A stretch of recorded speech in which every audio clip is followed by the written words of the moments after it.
नमस्कार. महाराष्ट्रातल्या सर्व विद्यार्थ्यांचं पुन्हा एकदा आपल्या युट्यूब चॅनलवरती सहर्ष स्वागत आहे. गट क चा पेपर झालाय, पूर्व परीक्षेचा पेपर झालाय आणि आपण काय बघणार आहेत तर गट क चा जो काही पूर्व परीक्षेचा पेपर झाला त्याची संभाव्य उत्तरांकडे जाऊया. पेपर बऱ्यापैकी थोडा सोपा होता, एखाद दोन प्रश्न सोडले तर. बरोबर, त्या पहिल्या प्रश्नाकडे येऊया. माझ्याकडे डी सेट आहे, प्रश्न क्रमांक 11 पासून चाललोय आपण. थंड हवेची ठिकाणं आणि जिल्हा एकदम सोपा प्रश्न आहे. ह्याच्यामध्ये तुम्हाला काय विचारलंय तर चुकीचं विधान विचारलंय, चुकीची जोडी कुठली आहे ते विचारलंय. तर तुम्हाला तोरणमाळ चुकीचं दिसेल. तोरणमाळ नंदुरबार मध्ये आहे, तर जर बघितलं तर धुळ्यामध्ये दिलं त्यांनी. इथं काय उत्तर असायला पाहिजे तर पर्याय क्रमांक 2 हे उत्तर असायला पाहिजे. प्रश्न क्रमांक 12 वरती येऊयात. प्रश्न क्रमांक 12 जरा कन्फ्युजिंग स्टेटमेंट असणार आहे. बघूयात आयोग काय उत्तर देते ते, कारण हा जर प्रश्न तुम्ही नीट बघितला, ह्या प्रश्नावरती जर आलात तर प्रश्न थोडासा वेगळा विचारलेला दिसेल तुम्हाला. काय विचारलेलं दिसेल, वर्धा आणि वैनगंगा नद्यांचा संगम चंद्रपूरला होतो. बरोबर, कुठं असेल तर वर्धा आणि वैनगंगा नद्यांचा संगम चंद्रपूरच्या नैऋत्येस होतो. हे चपराळाला आहे, चपराळा गडचिरोलीला येतं आणि गडचिरोली म्हणल्यावरती ते आग्नेय बाजूला यायला पाहिजे चंद्रपूरच्या. जर बरोबर तुम्हाला काय विचारलं ह्यांनी, ह्यांच्या जर प्रश्नाकडे गेला तर तुम्हाला विचारलंय चुकीचं विधान ओळखा असं विचारलंय. चुकीच्या विधानांमध्ये पहिलं विधान तर तुम्हाला काय म्हणावं लागेल, चुकीचं म्हणावं लागेल, कारण ते जर बघितलं तर तुम्ही आग्नेय बाजूला येतं, नैऋत्य बाजूला येत नाही. बरोबर, कुठे आहे ते संगम ठिकाण, आग्नेय बाजूला, नैऋत्यला दिले, म्हणजे हे विधान काय असेल चुकीचं.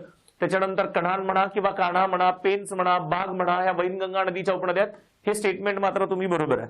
पेंच नदी घ्या, पूर्वेकडून येणारी बाग नदी घ्या किंवा काय, वैनगंगा नदीच्या डाव्या तीरावर पूस, अरुणावती किंवा अरणा, वाघाडी, खुळी किंवा खुणी नदी अशा उपनद्या मिळतात. पण ह्या वैनगंगा नदीच्या उपनद्या नाहीत, ह्या पैनगंगाच्या उपनद्यात, म्हणून स्टेटमेंट पुन्हा चुकीचं असेल. तावरजा, तेरणा, मन्याड इथपर्यंत ठीक होतं, पण नीट बघा पुढे गिरणा दिलीये.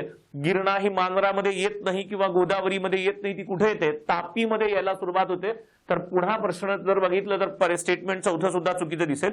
कदाचित योग्य विधान ओळखा असं विचारायला पाहिजे होतं असं वाटतं मला वैयक्तिक जर बघितलं तर, कारण ह्याच्यामध्ये जवळजवळ सगळी विधानं, 2 नंबरचं विधान सोडलं तर बाकीची इतर विधानं चुकीची दिसतात किंवा काय, आणि त्यांनी विचारलंय चुकीचं विधान ओळखा किंवा काय वगैरे.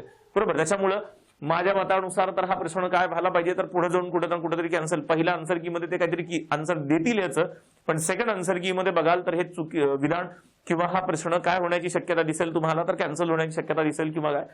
प्रश्न क्रमांक 13 वरती येऊयात. कोपेन यांनी केलेल्या हवामान वर्गीकरणाच्या विभागणानुसार पश्चिम किनारी प्रदेशात 2021 चा प्रश्न आहे हा. गट ब चा रिपीट झाला तशाच तसा. पश्चिम किनारपट्टी मैदानी प्रदेशात capital A, small M, small W. बरोबर, पावसाळी मान्सून प्रकारचं हवामान दिसेल. कुठे दिसेल जर बघाल तर पर्याय क्रमांक 3 मध्ये दिसेल, capital A, small M, small W वाली गोष्ट. त्याच्यानंतर प्रश्न क्रमांक 14 कडे येऊया. प्रश्न क्रमांक 14 मध्ये आलो आपण, तर प्रश्न क्रमांक 14 काय सांगते बघूया. इथे जर बघितलं तर भारताच्या भूसीमेच्या बाबतीत हा प्रश्न विचारलेला दिसेल. उत्तराखंड काय विचारलंय, चुकीची विधान किंवा विधाने कोणती आहेत ही ओळखा. उत्तराखंड, उत्तर प्रदेश, बिहार, पश्चिम बंगाल, मणिपूर ही राज्य नेपाळला लागून आहेत. बाकीची ठीक होतं, पण मणिपूर नेपाळला लागून नाही. बरोबर, त्याच्यामुळे विधान काय दिसेल तर विधान चुकीचं दिसेल. नेपाळ हा भूपरिवेष्टित देश आहे. बरोबर, किनारपट्टी कुठंच लागून नाही, आणि जो भारत आणि चीन या महाकाय देशांमध्ये वसलेला, हे स्टेटमेंट मात्र बरोबर म्हणावं लागेल तुम्हाला. भूतान हा देश जर बघितलं तर तुम्हाला नेपाळ या देशाचा शेजारी देश आहे. भूतान आणि नेपाळला कुठेही एकमेकांची सीमा लागून नाही, त्याच्यामुळे ते शेजारी म्हणता येणार नाहीत. काय असेल तर हेही स्टेटमेंट चुकीचं दिसेल तुम्हाला. चुकीची विधानं विचारलेत, चुकीच्या विधानांमध्ये अ आणि क पर्याय चुकीचा दिसेल तर तुम्हाला पर्याय क्रमांक काय म्हणावा लागेल तर पर्याय क्रमांक 3 कडे जावं लागेल संभाव्य उत्तरांमध्ये. प्रश्न क्रमांक 14 कडे आलोत. ही गोष्ट तर आपण क्लासमध्ये वन डे रिव्हिजन बॅच मध्ये सगळीकडे सांगितली होती. कुठली, मॅग्नीज. मॅग्नीज कुठे दिसेल तर भंडाराच्या तुमच्या नागपूरमध्ये चिखला नावाचं ठिकाण दिसेल. 3 नंबर पासून सुरू होणारा पर्याय कुठे दिसतोय बघा, 3 नंबर. लोहखनिज कोण असेल तर सुरजागड 1 नंबर. बॉक्साईट कोल्हापूर मधला तुमचा जर बघाल तर उदगिरी असेल किंवा जर 4 नंबर. 3, 1, 4 आणि राहिला कोण असेल तर 2. 3, 1, 4, 2. 3, 1, 4, 2 मध्ये तुम्हाला कुठे दिसतोय तर पर्याय क्रमांक 3 दिसतोय. कुठे दिसतोय तर पर्याय क्रमांक 3 कडे जायला पाहिजे ह्याचं उत्तर. प्रश्न क्रमांक 15. प्रश्न क्रमांक 16 वरती येऊया. प्रश्न क्रमांक 16 वरती जर आलो आपण तर इथं तुम्हाला दिसेल, हाही भाग आपण आपल्या बॅच मध्ये घेतलेला दिसेल. इथं तुम्हाला परत आणखी गोष्ट दिसेल, काय, प्रधानमंत्री मत्स्य संपदा योजना 2025चं उद्दिष्ट नाही असं विचारलंय. ह्याच्यामध्ये ऑलमोस्ट सगळी उद्दिष्ट आहेत, फक्त एक उद्दिष्ट नाही. हे जे काही 4 पटीने वाढ करायची ना मासेमारीचं उत्पादन, 4 पटीने नाही, दुप्पट करायचं, दुप्पट. 4 पटीने करायचं नाही, त्याच्यामुळे तुम्हाला बी विधान चुकीचं दिसेल. आणि पर्यायामध्ये गेला अ ब ड बरोबर आहे आणि ब उद्दिष्ट नाही, पर्याय क्रमांक कुठे जाईल तर पर्याय क्रमांक 2 कडे जाईल. अ उद्दिष्ट आहे, क उद्दिष्ट आहे, ड उद्दिष्ट आहे, पण उद्दिष्ट काय नाही, ब हे उद्दिष्ट नाही. पर्याय क्रमांक 2 मध्ये असा पर्याय दिसतोय तुम्हाला प्रश्न क्रमांक 16 साठी. त्याच्यानंतर भारतामध्ये जर बघाल तर पुन्हा थोडंसं याला झूम करूया तर हे दिसेल आपल्याला व्यवस्थित.